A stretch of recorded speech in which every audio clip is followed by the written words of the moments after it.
Recording started. Hey, y'all, this is going to be short because I'm still packing for tomorrow to go to Woman Evolve in Arlington, Texas. Um, yeah, and that's where I'm going to do some lives on Instagram. And I will do my best to record something and give you a recap of what happened, what the Lolo was on what I experienced there, and I will load that to the Single Moms Club, um, and to the Single Moms Club, and also to the Single Moms Level Up YouTube channel. I'm gonna post some lives on Instagram for show. And they were talking about, they showed the entrance and all that stuff and how it's all set up and how they were setting up the field and how they've been there since Sunday setting things up. I'm excited, and yeah, but anyway, so this is gonna be short, y'all. This is gonna be a little short. Um, but because I need to finish packing, I gotta iron something. And I'm packing for my grandson too, to drop him off to his grandma, his other grandma, that lives in the Dallas area, and she's going to keep him to have some time with him, her and her family. But anyway, my name is Bess Parks. I am the CEO and the founder of the Single Moms Club. I like to say the Single Moms Club, and also of Single Moms Level Up. And that's where I like to say hashtag Single Moms Level Up. Today is day four of the Single Moms Level Up Challenge. So being a single mom, we all know it is a challenge. It is a challenge. But what helps when you're in a challenge is to reach out to those people that are around you that are single moms, your family, friends, whoever. Sometimes even your coworkers can help you out just by being sounding boards, listening to what you have to say, maybe even giving good advice. Who knows? They could be single moms too. But by reaching out to other women that you may find that could be single moms, because I found in my life that I know a lot of single moms for different reasons. They're single moms. And I was like, dang, if we would have got together back when I became a single mom, and if we would have got together when all of us started our single mom journey, how powerful we could be when we talk to each other. Me, myself, I'm just going to tell the truth and shame the devil. But me, myself, I've always had in the past, it's not so much anymore, but I've always had in the past issues with being friends with women. My thing is that I had experienced them being too catty, being very emotional driven, and things of that sort. But that was part of our immaturity, the age range, high school and basically high school, young adulthood, and the 20s and stuff. But those people that you've known, because I've known some people for over 30 years that were friends, known them since I was in junior high. I've known one of my good friends that I call her sister friend, because she's more of a sister now, because I've known her since I was one. We lived next door to each other, grew up with each other. No, we weren't with each other the whole entire time, all the way up until our 50, we're both 54 now. We haven't always been in close contact, but this is what happens between me and her. So we can pick up the phone and call each other and have a whole long 3-4 hour conversation, get caught up with each other, and it's like things have not ever changed. We could get together for a weekend, and it's like things have not changed. We reach out to each other through text, through phone calls, pray for each other, regardless if we talk to each other. And she was once a single mom. She's married now, but she was once a single mom, and she had that journey as well. But regardless of her being a single mom or not, she is part of my tribe. She's part of my tribe. She's part of my village that I have my circle of people that I have around me that can pray for me and speak into my life and help me to navigate some of the things that I'm going through from time to time, especially, as a single mom. And the thing with her is that she is a spiritual sister, because God will give her dreams about me, and then she'll tell me what the dream is. She doesn't know, it doesn't mean much to her, and she's trying to figure out what it sometimes at times tries to figure out what it means, but God tells me what it means. When she tells me, I know exactly what the dream means. It's a God thing. I'm telling you, it's a God thing. And it's been that way ever since my sister passed away back in 2007. God sent her a message to take care of me. And I was like, what? But sent her a message to take care of me. Or my sister, that wasn't my sister, said that, told her to take care of me, and gave her a message. And I didn't understand it. She didn't understand it. And then God made me the revelation of it. And I shared it with her. And we both knew that that was God. That was God bonding us together as sisters. I only had one sibling, and that was my sister. So it's just me now. Yes, my dad is around, but we never really had a close relationship. But we did for about 10 years. It was close, and I don't know, things have changed recently, but I still love my dad. I understand, or I'm getting and gaining understanding that he did the best that he could, and parents are not perfect. I'm understanding that because I'm not perfect. I'm not a perfect parent. We do the best that we can and with what we know. So I love my dad, regardless of the fact of wherever our relationship is. I love him and pray for him, and talk to him when I can. Um, on occasion, let me just say that. But anyway, we're gonna leave that alone. But anyway, this whole day 4 is about relationships.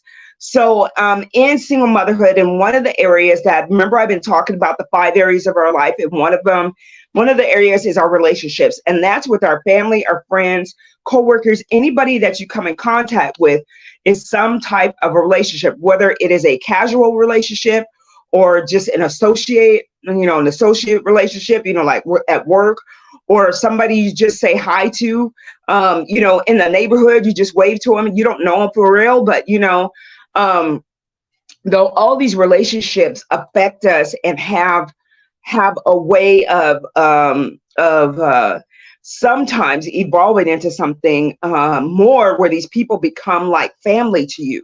So when my sister passed away, my friends rallied around me, and we're there and stepped in their own different ways and capacities that they could do, and they rallied around me. My godparents, from when I was my godparents, let me just say that, my godparents who had moved away out of state, they rallied around me.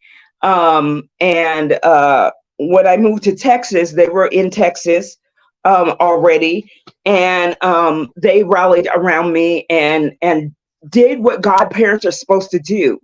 They stepped in and they became grandparents to my kids, and my remain my godparents, and I could reach out to them. I could ask for prayer. I could, all of these things from them, as well as me praying for them too, and being around them. And they got to see my kids and my grandson. We've shared our lives with each other. We as single moms, and this is a lie that goes through a lot of us as single moms. You're not alone. You are not alone in your single mom journey. There are people around you that will help you if you reach out to them and tell them how they can help, or open up to them about needing help, and they will help you in whatever capacity they can. That may not be what you expect. It may be exactly what you expect, but a lot of times you'll get what you need from people when you let them know that there's something that you need, or you express some type of help, or you share things with people, and see. see what comes out of it. You're open enough to open up for a friendship. Let me tell you, one of the ladies that I work with, um, we like bounce things. We're both single moms, and I didn't know when we were working together. I didn't know she was a single mom or not. I didn't know. She didn't know if I was a single mom. She didn't know if I had kids. We just started talking, and so now we've been working with each other for 2 years now. And the place where we work, it's a showroom, but it is a small showroom, and there's only three of us in the showroom. There's a store manager who's a store manager slash designer, and then there's myself and the other lady we're also kitchen and bath designers. And so there's not that many people. There's four of us in the building.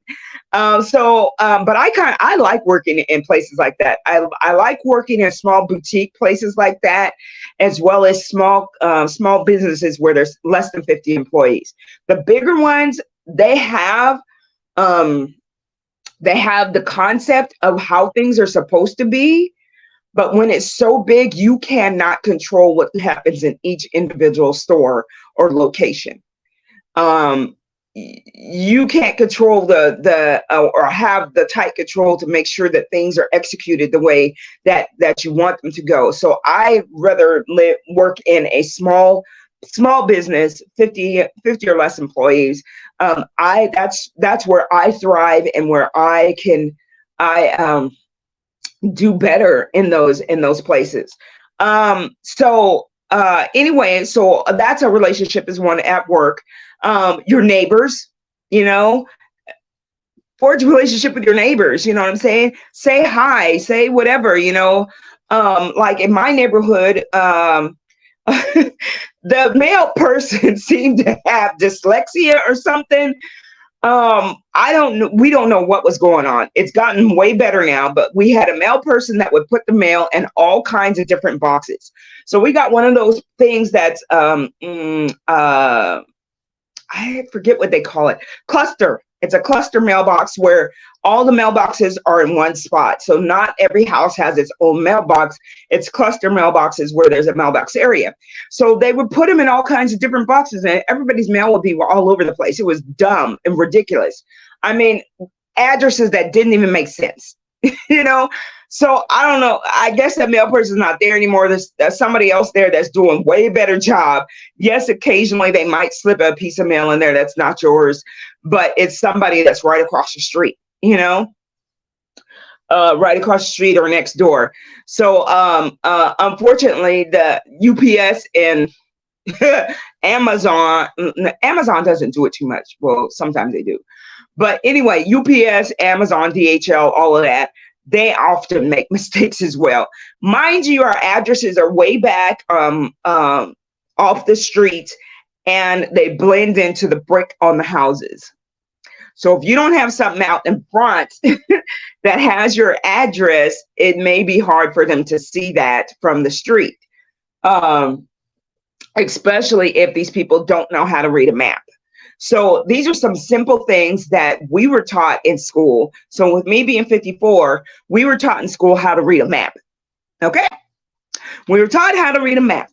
Okay. So mailbox, streets, the addresses on streets, you got the even on one side, and you got the odd on the other. Even and odd. Once you figure out which side is even and which side is odd, you should be able to figure out the addresses. You know what I'm saying? But anyway, not everybody was taught that way. And my son broke that down to me. He's like, Mom, not everybody's common sense is the same common sense. I was like, oh, not everybody's common sense makes sense. Or not everybody's common sense is the same common sense. I was like, oh, that's true. That's true. Sometimes your children can teach you as well. A lot of times your children teach you. Most of the time as single moms, it's our children teaching us and showing us things about ourselves. They are mirroring things back to us that we ourselves need to fix, and fix and change. That's why I think single moms have an advantage, because we have everything coming to us that's being mirrored back to us for us to have that opportunity to change some things, to adjust some things, to change some habits, to address hurts, to address and change our, these hangups, to do all of those things. The thing is, and what I love about a lot of the culture today is that therapy is a good thing. Therapy and prayer go together. Therapy and prayer go together. It's not one or the other. God has never been one or the other. It's and. God multiplies. He doesn't, God adds. He doesn't, either or. When it comes to things like that, that help us to get a new mind and renew our mind, and to help us process things and things of that sort. When it comes to our mind and renewing our mind, God is an and God. He doesn't do and or. He's an and God. When it comes to those things that will help us progress. The things that don't help us, that's where it's a and or.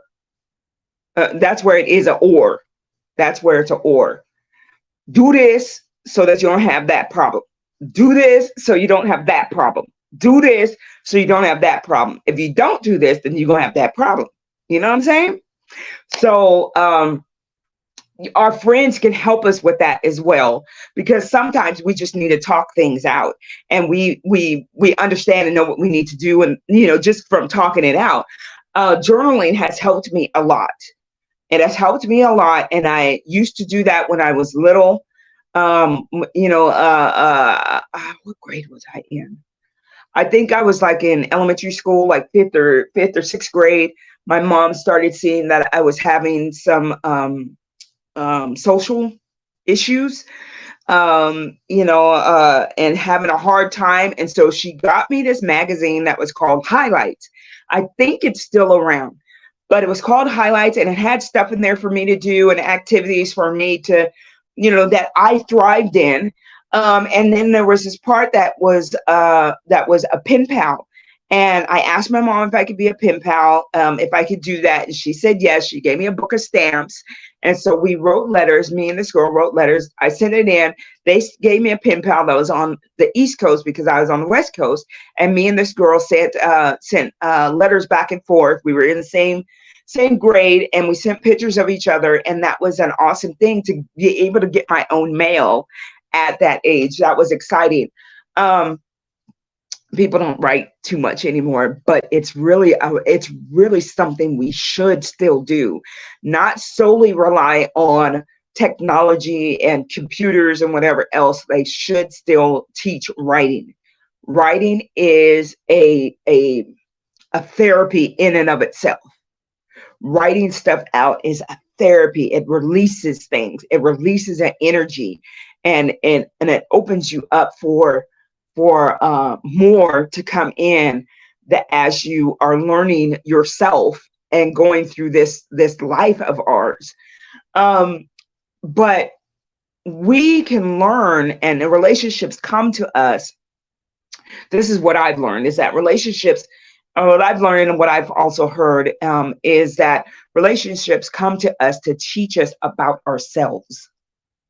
So when you're in relationship with someone, it's not just about you giving to that person, but it's about what they give to you that teaches you about you and what you might need to fix, and what your hurts and habits are, what your strong areas are, and what maybe your weak areas are. And the thing and the ideal to know is, if this person is good for you, is that if they allow you to be yourself and give you space to be yourself without trying to conform you to a mold or a space that they want you in, and put you in a box. Here's the thing. Everybody says that you thinking outside of the box. Here's the thing. There is no box. There's no box. The box doesn't exist. The box only exists when somebody's trying to confine you. That is the only time that box exists. For me, if you put me in a box, I'm going to get a little cagey. Mm-hmm. Yeah. I'm going to get a little cagey. and start trying to, stretch and move and go in these different directions. And if you don't allow me to be myself and to stretch and move how I stretch and move, we might have a problem. We might not need to be together. We might need to separate. you know no harm, no foul. Just, hey, this ain't working for me right now. I don't have the capacity to nurture or entertain this relationship. I gotta go. It's me, it's not you. You know what I'm saying? But and I had a friend do that to me, and it never dawned on me that she just didn't have the capacity to deal with my hot messness at the time, because that was back in the day, actually shortly after I had my son. And I was like, okay, well, if you feel you need to go, then I'm gonna let her go. I can't make her stay. Although I still reached out to her from time to time, because I missed her. I missed our friendship because we were able to talk about anything to each other, anything and everything. And I don't know what happened. I had to just let it go. And I wish her well, and I still love her and always will. She's my friend forever, whether she knows it or not. She's my friend forever. And I love her and I love her family. But I here in Texas, I'm reaching out to get more friends here in the area to hang out with and to talk to that are on the same path that I am of self evolution, self evolution and leveling up and changing perspectives and open to different perspectives that will enhance and encourage and strengthen my life and those around me, people that are like that. And in that same vein, and I've met 2 people already through social media on top of that, because I wasn't a social media person until 2017 when Harvey hit. So Harvey hit, and I had joined the Facebook group for my subdivision. And that was the only way that we were getting information that was of value to us in our area, because the TV stations, the news stations were focusing on Houston proper. We're technically out in the country.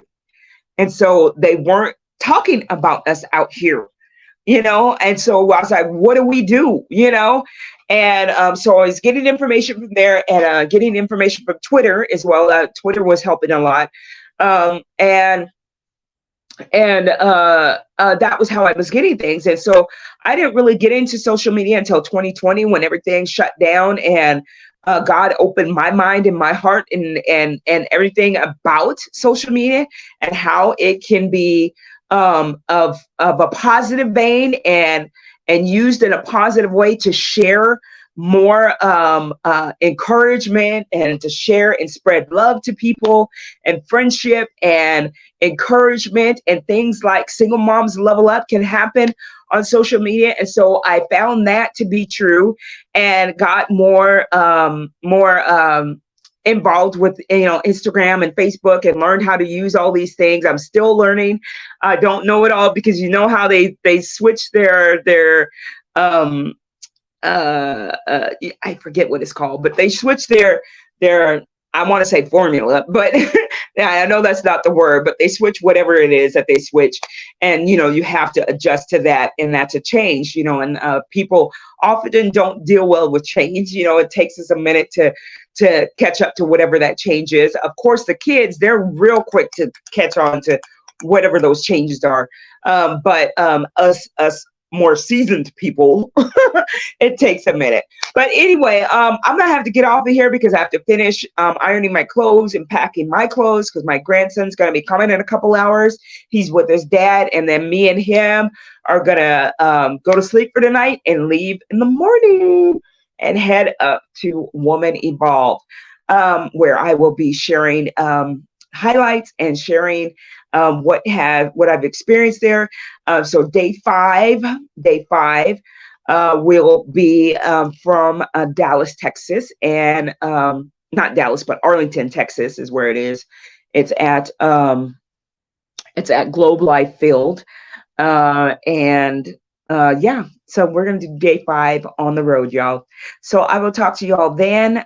If you want to be a part of a virtual village of single moms, then you can do this. You can go to www.singlemomslevelup.com and become a part of the Single Moms Level Up Village.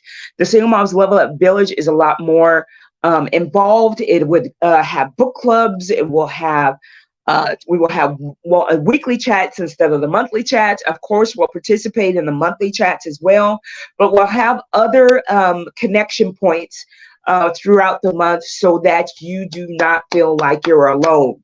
Believe it or not, you can develop and have vital relationships through social media, because this will be more of a Zoom thing, and there is limited access at the moment for that because it is something new. I've gathered some single moms, and we're going to get that going. And the new year, starting in the new year, I've had to postpone it a few times because it just wasn't ready. And I believe that next year is going to be the year that we're going to set that going and set it in motion. So much love to you guys. Hashtag Single Moms Level Up. Go to www.Single Moms Level Up if you want to join the Single Moms Level Up Village. And I will see you guys tomorrow, day 5, on the road, on location at Woman Evolve.